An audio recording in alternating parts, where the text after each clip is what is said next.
Salam sejahtera teman-teman semua. Assalamualaikum warahmatullahi wabarakatuh.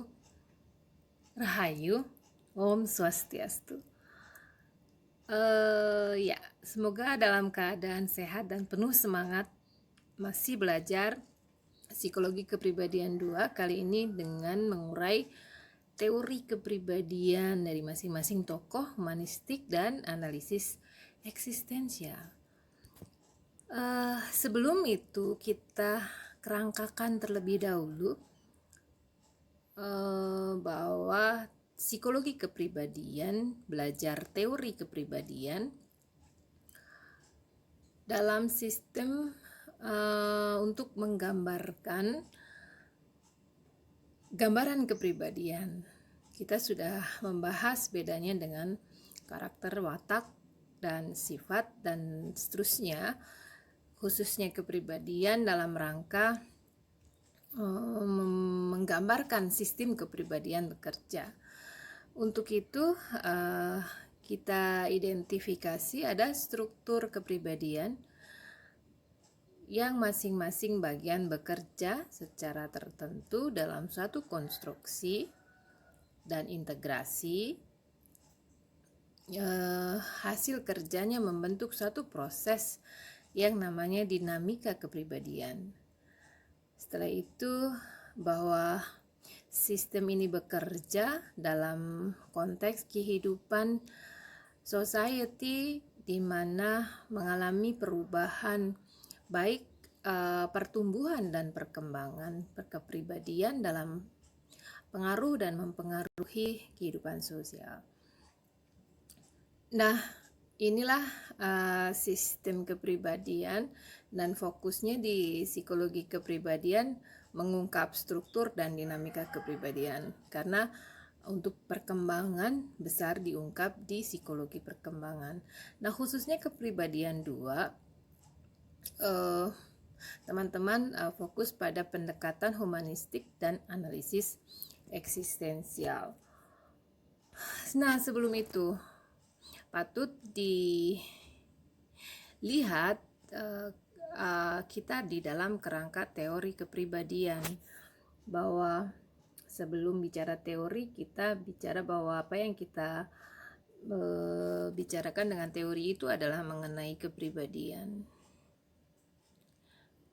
Ini salah satu definisi yang secara umum menggambarkan sistem,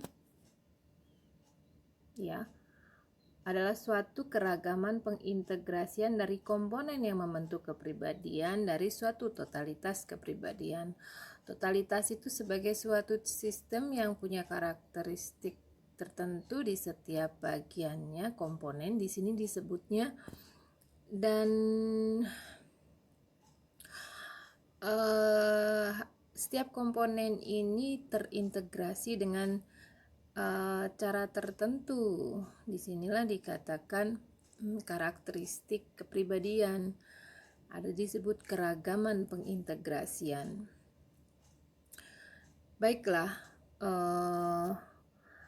di sisi yang lain, teori digambarkan sebagai suatu model tentang realitas. Nah, di sini kita bicara realitas di sini adalah kepribadian yang membantu kita untuk memahami, menjelaskan, memprediksi, bahkan melakukan kendali atas reality itu, yaitu kepribadian.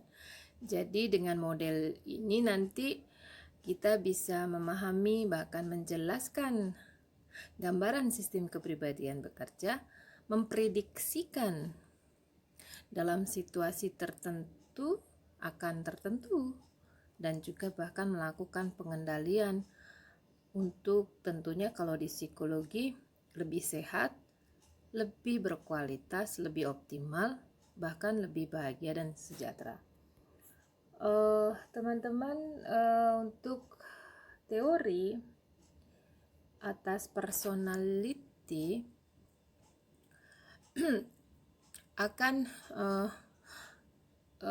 membuat satu konstruksi model yang berlainan. Nah, hasil studi Kepribadian merujuk kepada berbagai karakter dengan biasanya verbal, ada juga grafik model dengan ilustrasi simbolik, ada juga mathematical model, ada computer model.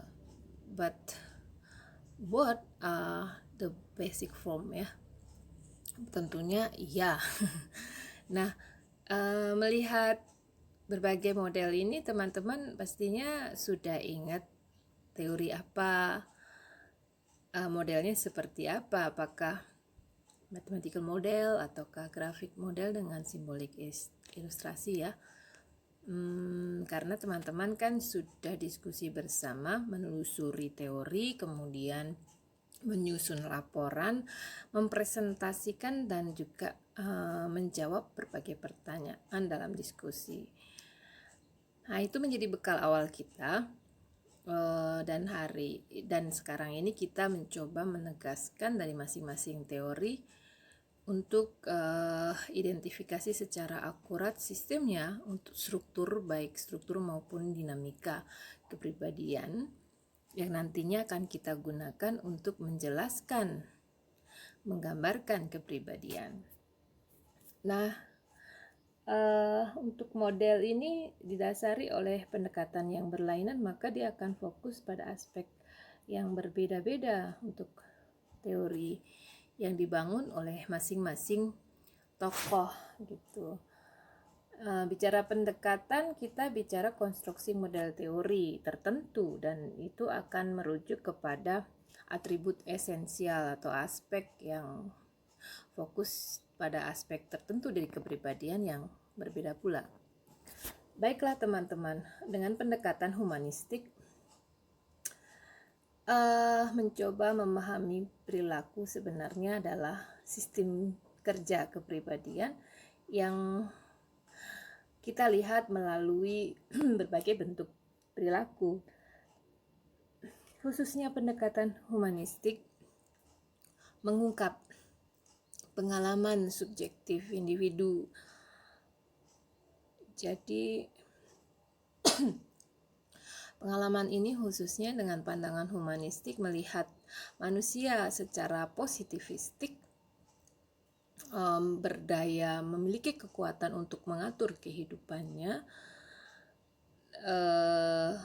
dalam rangka being dan meaning, didasari oleh how the person sees the world ya. Masih di kerangka berpikir untuk esensi jiwa manusia dan khususnya pandangan positivistik secara khusus berkembang di masa abad akhir 19. Ya, baiklah, untuk kehidupan personal being dan meaning yang dijelaskan oleh berbagai model para tokoh yang membangun konstruksi teori kepribadian. Siap teman-teman, kita arungi pertama adalah Maslow. Ini adalah Maslow, Abraham Maslow. Teman-teman di setiap presentasi sudah mengungkap identitas tokoh dengan gambaran perjalanan personalnya. Secara khusus Maslow ini sangat kuat menjadi tokoh humanistik, bahkan dari awal untuk bagaimana pandangan baru eksistensi diterima di dunia psikologi,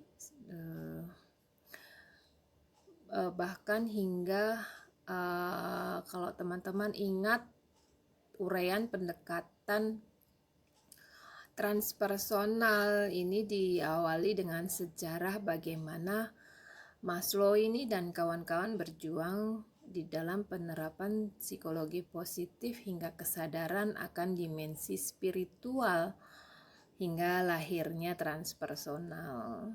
Bapak psikologi dunia. Kita lihat teorinya. Struktur kepribadian Maslow adalah hierarchy of need. Ya, sederhana statementnya, bukan statement, ini adalah esensi konstruksi model dari Maslow untuk konstruksi kepribadian.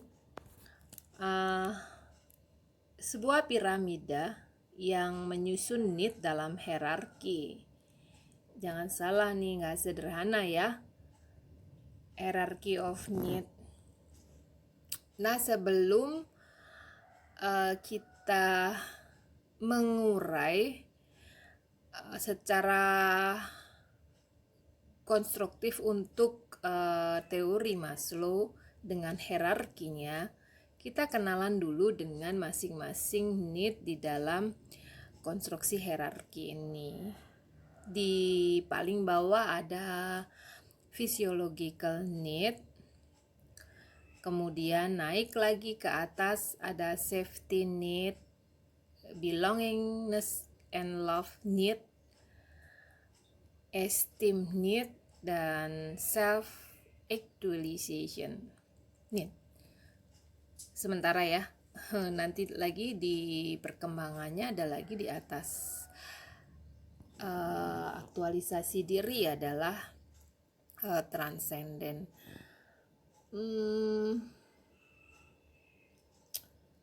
Ya, teman-teman, kembali lagi kenalan dulu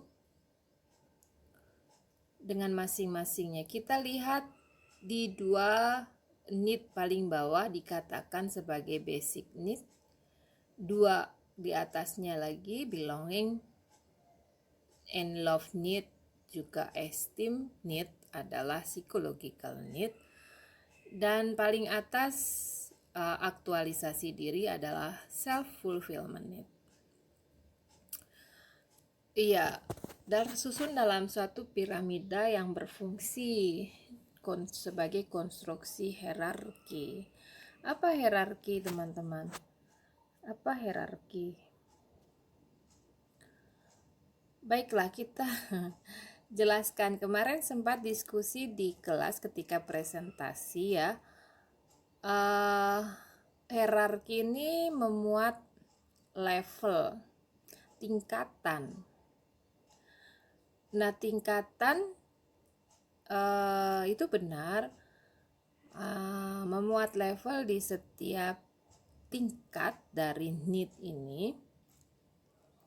Hanya saja tingkatannya bicara mengenai apa gitu. Kalau kemarin kita contohkan dengan level, kalau bicara level selalu seru bicara yang saat ini sangat-sangat kental di dunia kuliner kita ya. Untuk menu-menu dengan level-level tertentu, penggemar hot dan spicy, level 1, 2, 3, 4, 5 itu merupakan tingkatan dalam muatan tertentu. Dalam maksud tingkatan itu di tingkat 1, 2, 3 apa yang dibedakan? Katanya pedasnya gitu, atau jumlah cabenya. Nah, itu level untuk katakanlah geprek gitu ya. Ayam geprek, kita level 1, 2, 3 dibedakan atas tingkat kepedasan atau jumlah cabai. Kalau kita bicara tingkatan di sini, yang dibicarakan adalah need. Kita lihat dari bawah ke atas karakternya, dari basic need ke psychological need sampai ke self fulfillment need, katakanlah realisasi diri gitu ya. Ini dijelaskan lebih dalam. Nah, ini teman-teman saya kira tidak perlu diulang ya untuk masing-masing need yang kita telusuri di Maslow karena sudah rinci di presentasi. Nah, kita akan lihat di sini identifikasi untuk karakter hierarki ini. Di sisi yang kiri kita lihat identifikasi di bawah untuk basic need ini adalah D need, dan psychological need sampai self fulfillment need adalah B need. Nah, ini agak sedikit berbeda dengan ilustrasi gambar di sampingnya, walaupun bicara mengenai hal yang sama. Di bawah tertulis deficit need, dan di atas tertuliskan being need.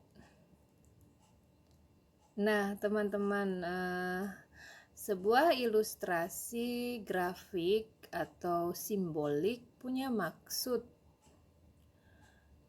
yang tidak sederhana ya. Ini mengingatkan kita bahwa ada being need di atas ya.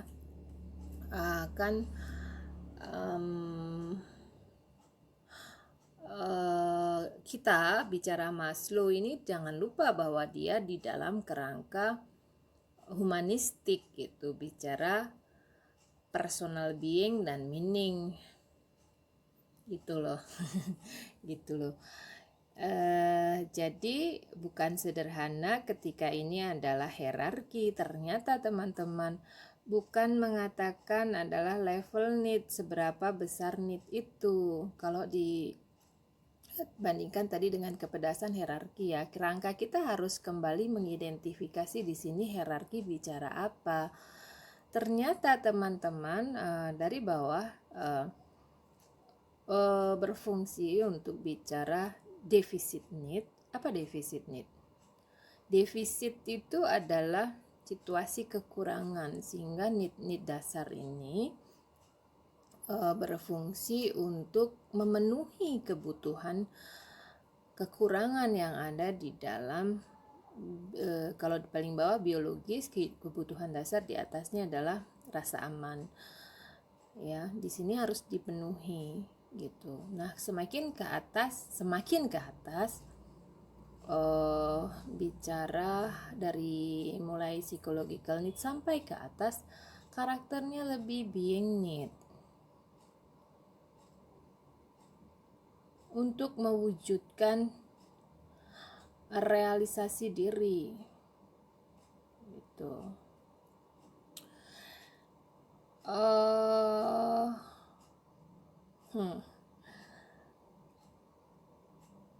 Jadi teman-teman, bicara hierarki di sini tingkatannya atas kualitas need itu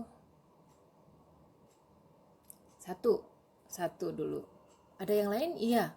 Kita lihat ini dengan lebih cermat dulu untuk sangat kuat mengenali bahwa hierarki need Maslow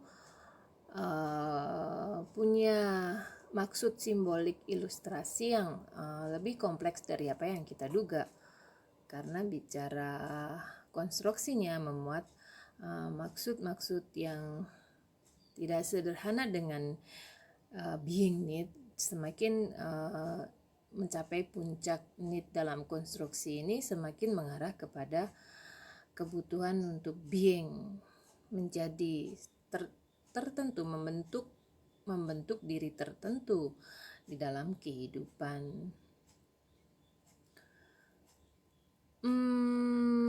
Ya. Kalau teman-teman perhatikan yang gambar sebelah kiri, ini gradasi warna sampai ke bawah ya. Jadi simbolik ilustrasi untuk defisit need diletakkan di bawah dan di atas dengan gradasi warna lebih tebal, samar di bawah, semakin tinggi semakin tebal, semakin mengarahkan ke being need gitu. Ya, teman-teman bisa menjadi agak kritis sedikit di area psychological need ke arah being need. Apakah barangkali bagaimana belonging ini lebih cenderung being need, semakin ke arah being need atau deficit need gitu. Kita ambil paling tengah untuk mengilustrasikan pada kita ya. Barangkali kepikiran teman-teman ada yang nggak bisa jawab ya, karena kita kan tidak interaktif ya. Sambil dijawab ketika menyimak video ini akan lebih membuat kita kritis. Belonging need, deficit need atau being need? Kalau di ilustrasi gambar di sebelah kiri kita bilang being need, tetapi di sebelah kanan ini bicara semakin. Jadi bisa jadi ada karakter deficit need di belonging, kebutuhan akan perhatian, kasih sayang, intimate relationship, dan pertemanan. Coba direnungkan teman-teman. Ya, love and belonging dalam deficit need, kita memiliki kebutuhan perhatian, kasih sayang di dalam friendship, relationship ya, apapun bentuknya. Dan juga kita dari sisi yang lain adalah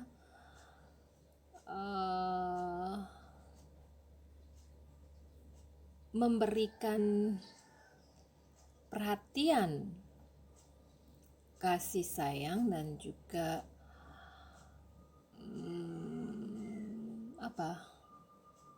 kualitas-kualitas love and belonging di dalam konteks being ya. Jadi ada kekurangan untuk diisi atas kebutuhan love and belonging dan juga mengekspresikan. Ingat lagi ya, hukumnya di dalam need yang punya karakter. Kemarin juga dalam diskusi sempat didiskusikan bahwa need ini kebutuhan untuk dipenuhi, dipuaskan, tetapi juga diekspresikan. Nah, teman-teman kebayang ya, satu contoh cukup kiranya atas gradasi mengarah kepada situasi defisit ataupun being need. Nah, ini satu hal yang tadi. Masih ada yang lain? Iya.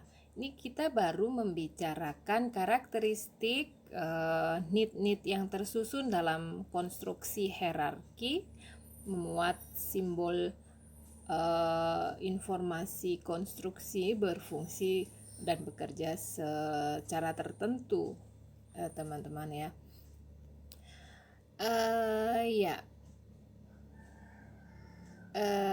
Saya kira sudah dikenali dengan baik ya untuk bagaimana karakteristik ini bekerja dalam konstruksi defisit dan being. Nah, teman-teman, jadi ingat selama ini bahkan sering sekali disampaikan bahwa hierarki ini bekerja di mana level-level need ini tersusun untuk paling rendah hingga paling tinggi untuk keperluan pemenuhan. Paling bawah terpenuhi baru meningkat kepada pemenuhan level berikutnya gitu. Satu hal mungkin teman-teman bisa menginformasikan di sini sumber informasi itu dari mana.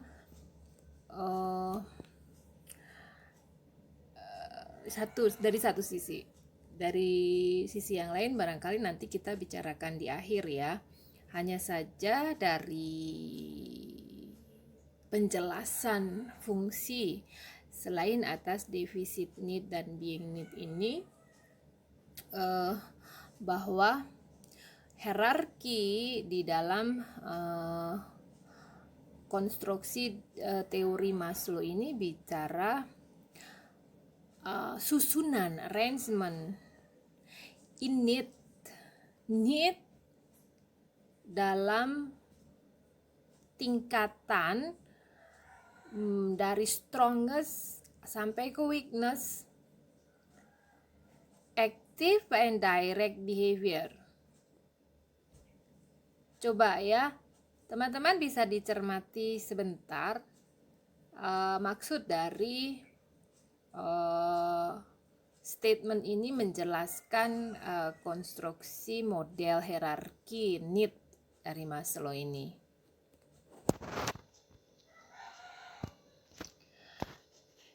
Bisa?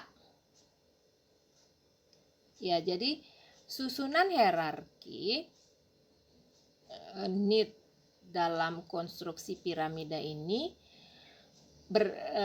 tersusun. Satu hal dulu sebelum bicara tersusun adalah innate need. Jadi need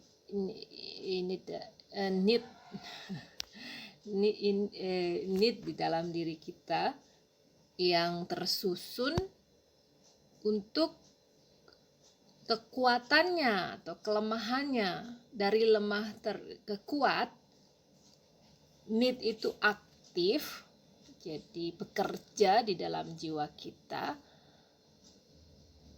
dan mengarahkan perilaku. Jadi hierarkinya tidak bicara need paling bawah terpenuhi baru naik ke atas terpenuhi, begitu. Akan tetapi susunan hierarki level-level tersusun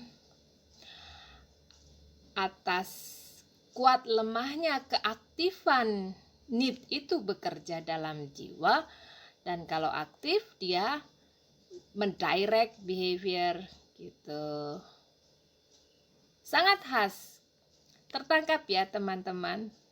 Ini sangat jelas menjelaskan bahwa konstruksi level ini bekerja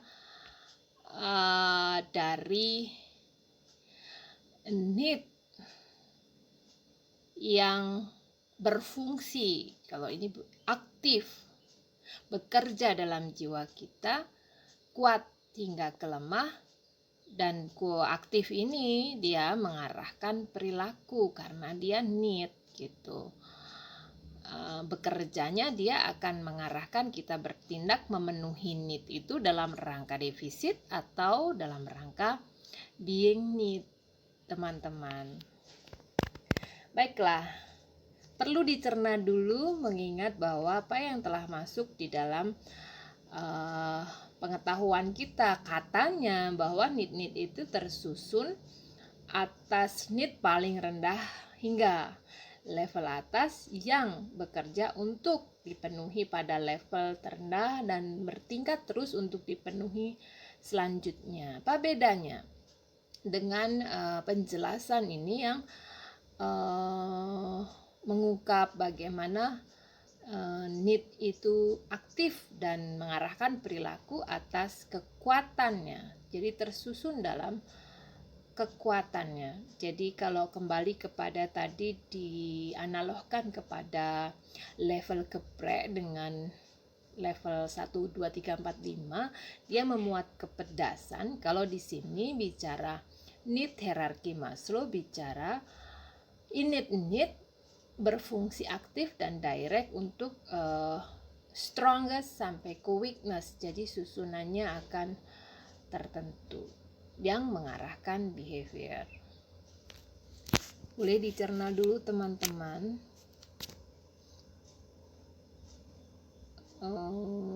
Apa yang terfikirkan? Apa yang terfikirkan? Kalau begitu, aktif dan directnya setiap orang sama nggak ya? Boleh. Ini pemikiran yang sangat kritis untuk kita semakin dalam mengungkap bagaimana hierarki ini bekerja.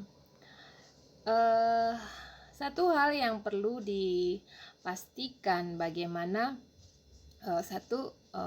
barangkali penjelasan untuk atau sumber informasi yang menjelaskan bahwa hierarki ini bekerja atas level terendah dipenuhi, ke atas dipenuhi. Ini saya tidak pernah menemukan, tetapi sering terjelaskan di dalam aktivitas akademik. Saya khawatir, yang mengkhawatirkan adalah apakah itu yang dimaksudkan oleh hierarki need Maslow gitu. Sementara di dalam textbook yang menjelaskan teori ini bekerja dengan arrangement innate need, strongest two, weakness, active and direct behavior gitu. Kalau saja kita coba anggap saja bahwa need paling rendah itu terpenuhi, baru punya need yang atasnya gitu. Bagaimana ini bekerja dalam kehidupan? Apakah ini real bekerja dalam kehidupan? Kita lihat, apakah orang punya kebutuhan taruh kata aktualisasi diri ketika dia sudah terpenuhi fisiologisnya? Teman-teman, coba periksa. Apakah orang-orang yang merujuk kepada pencapaian aktualisasi diri dalam situasi yang pasti sudah sejahtera dulu secara fisiologis?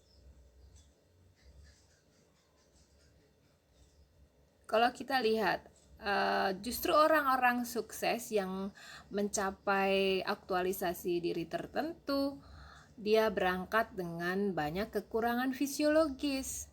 Ini satu hal yang tidak realistis, ya. Jadi sudah ada dua catatan. Yang satu, apakah statement tentang penjelasan level terendah sampai ke tingginya konstruksi hierarki ini berfungsi atas pemenuhan kebutuhan per level dari yang terendah terpenuhi baru ke atas, belum, atau sumber yang patut dipercaya. Yang kedua, ketika diuji dianggap sebagai kebenaran, teori itu bermaksud begitu, ternyata tidak sesuai dengan realitas kehidupan. Contoh saja, zaman dulu Nabi ketika zaman sahabat mencari ilmu, cerita hadis, berguru gitu, bahkan dalam keadaan perjalanan yang panjang mencari informasinya, kemudian ketika diceritakan hadisnya, dia istilahnya apa, pengajian gitu, ngaji gitu ya, diajarin, diceritain tentang cerita hadis gitu, dalam keadaan dia harus pasang batu di perutnya karena saking laparnya, dan mereka dengan sangat konsentrasi diilustrasikan bahkan ketika burung itu terbang bisa hinggap di kepalanya karena dia sangat tenang sekali. Tenang dalam artian menyimak ya, konsentrasi, bukan ngantuk, jadi tidak ada gerakan sampai konsentrasinya dalam keadaan kelaparan gitu. Ini yang tidak sesuai dengan realita. Berikutnya, kalau seandainya benar bahwa hukum ini berfungsi demikian, apa manfaatnya? Apa manfaat ketika sebuah hukum menjelaskan bahwa need itu terpenuhi di level terendah fisiologis, psikologis, baru ke self fulfillment. Jadi orang bisa realisasi diri hanya dalam keadaan kesejahteraan biologis dan psikologis. Jadi orang tidak bisa mencapai tertentu ketika situasinya tidak kondusif dan menguntungkan. Tapi kenyataan bicara lain ya, nggak ada manfaatnya. Jadi atau justru membawa ketidakmanfaat. Jadi orang bisa menggunakan ini sebagai alasan, jangan harapkan saya mencapai realisasi diri karena saya tidak sejahtera gitu. Ya, teman-teman. Di luar daripada itu, inilah sebenarnya penjelasan yang sangat gamblang mengenai bagaimana ini bekerja. Arrangement init need strongest to weakness active and direct behavior. Baik, kita akan menjelaskan dalam contoh. Gambarkan saja ketika itu konstruksi ini sebagai hukum. Jadi inilah model Maslow mengidentifikasi tingkatan need untuk defisit hingga ke being. Nah, apakah semua orang ketika model ini digunakan untuk menjelaskan? Justru ketika kita periksa individu, kita akan temukan orang-orang akan memiliki susunan strongest to weakness, innate-nya bekerja aktif dalam kondisi aktif dan direct behavior tuh berlainan gitu loh. Jadi ada yang aktif dan direct behavior kuat sekali innate-nya untuk psychological. Kalau orangnya begitu, nah akan punya karakter tertentu dan itu pun belum disertai dengan need yang lainnya. Dalam ukuran aktif dan direct nanti susunan setiap individu berbeda. Kebayang ya? Coba diperhatikan diri sendiri. Dari sekian need ini dengan karakter defisit maupun being, seseorang akan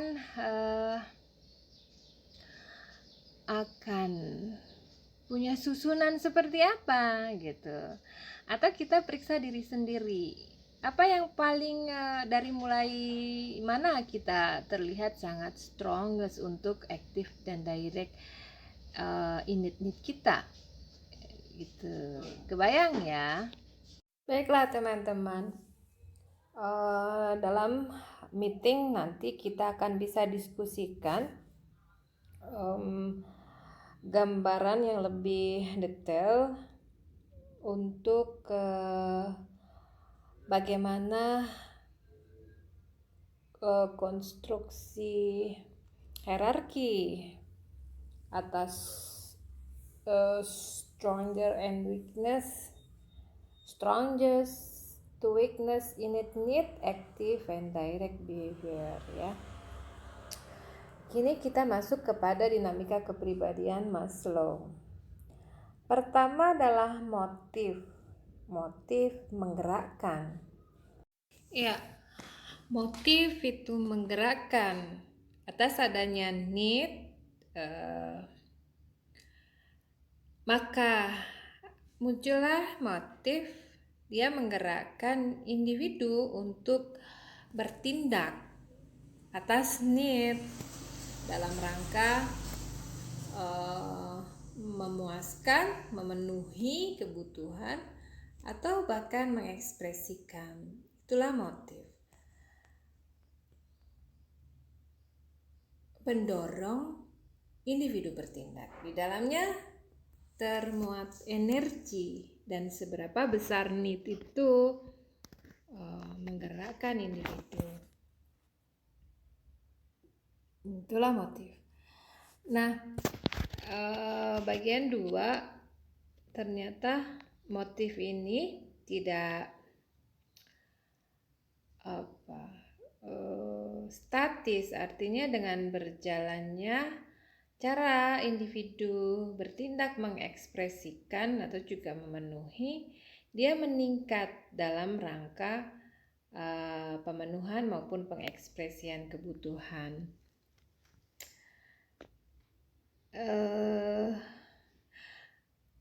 semakin berkembang, semakin meningkat, entah itu di dalam takaran cara pengekspresian maupun karakter dari kebutuhannya. Semisal kita pada dasarnya memiliki kebutuhan yang menggerakkan kita dengan kebutuhan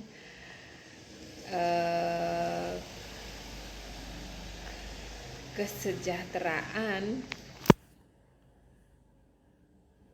jaminan kesehatan, maka berjalannya kehidupan akan mengarahkan pada karakteristik peningkatan kualitas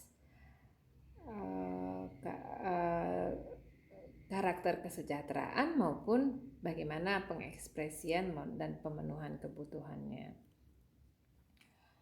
Yang ketiga, ada need yang mendominasi. Jadi relatif berubah atas sesuatu yang membuat need tertentu bekerja secara dominan gitu. Kalau kita ilustrasikan di sini, bisa dari sekian need ini kita punya atau ada need yang berlaku secara dominan di antara need-need yang lainnya. Kita buat ilustrasi dari masing-masing need ini ya. Misalnya saja kebutuhan akan makan, lapar gitu ya. Apa yang terjadi ketika seseorang didominasi oleh physiological need? Akan seperti apa orang dengan dominasi kebutuhan safety need, belonging need, atau esteem bahkan self-aktualisasi need? Bisa diilustrasikan? Teman-teman dengan kebutuhan dominansi physiological need begitu lapar, atau itu ada makanan yang bisa memenuhi kebutuhan laparnya, maka dia akan makan. Itu ketika dominasi ada di physiological need.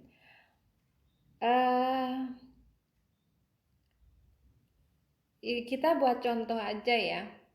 Begitu lapar dan ada beberapa alternatif tempat makan, kira-kira dengan dominansi need, apa yang akan dilakukan seseorang dengan dominansi safety need? Apa yang akan dia lakukan begitu menemui sebuah tempat makan? Kira-kira apa yang dia periksa pertama kali? Barangkali tempat cuci piringnya ya, higienis apa enggak gitu. Kemudian apa yang dia perhatikan barangkali adalah perform dari tempat makan itu, apakah menurutnya memenuhi kebutuhan rasa amannya atau tidak gitu. Kebayang ya teman-teman untuk dominansi ini. Apa yang terjadi misalnya mau makan, tengok kanan kiri ada temen nggak nih yang bisa diajak makan gitu. Kalau nggak ada temen untuk nongkrong dan makan, mendingan nggak usah makan aja gitu. Itu kebutuhan ketika dominasi di mana? Ya, love and belonging. Kalau dominasi kebutuhan harga diri, apa yang dipertimbangkan pokok pertimbangan ketika dia akan memutuskan makan? Apa? Prestis nggak tempat makannya gitu. Nah berikutnya nih, apa yang dilakukan seseorang dengan dominansi self-actualization untuk makan? Kira-kira Ayo. Baiklah teman-teman, rasanya pertanyaan terakhir ini bisa menjadi bahan eh, untuk teman-teman mencoba menjawabnya dan bisa jadi bahan diskusi di meeting ya. Baiklah, selesai kita dengan teori kepribadian Maslow dengan struktur kepribadian, hierarchy of needs, dan dinamika kepribadian, motif, dan dominasi. Baiklah, kita ketemu lagi di video berikutnya dengan Henry Murray. Teman-teman, bersiap ya. Sampai ketemu di bagian 2.